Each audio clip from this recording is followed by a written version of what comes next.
Hi guys, magandang araw po sa inyong lahat. Ito naman po ang kaibigan nyo si Jake. Pasensya na po kayo sa tinig ko minsan inuubo ako.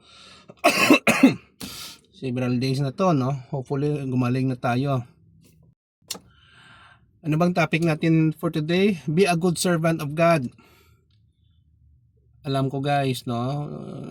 Bawat isa sa atin ay may mga paniniwala tungkol sa Diyos. Dapat talaga i-follow natin kung anong kanyang kautusan, ang kanyang ibinigay sa atin para makatulong sa, hindi lang sa sarili natin kundi sa ibang tao.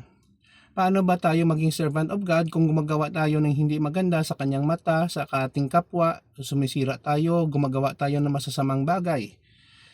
Hindi yon nakakaaya sa paningin ng ating Panginoon. Manalangin tayo palagi, magbasa ng Bible, mag-aral with friends and family about sa Biblia at sa salita ng Diyos.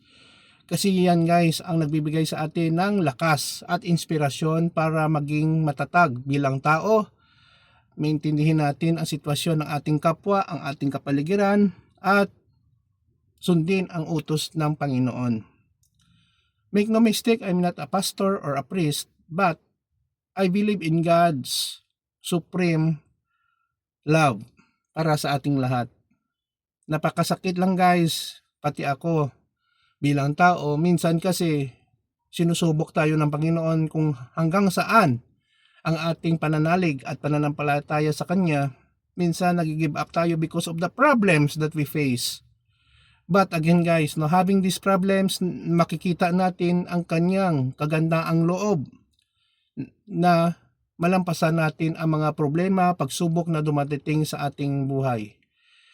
Being a servant of God ay nagbibigay siya ng kautusan na dapat nating sundin. Huwag nating ibaliwala. Kasi by the end of our life, haharap tayo sa Kanya at siya ang husga sa ating pinagagawa sa buhay. Yun lang po guys. Praise God for everything. Magpasalamat po tayo araw-araw, humingi ng patawad, at maging tapat sa Kanyang kautusan ng Panginoon.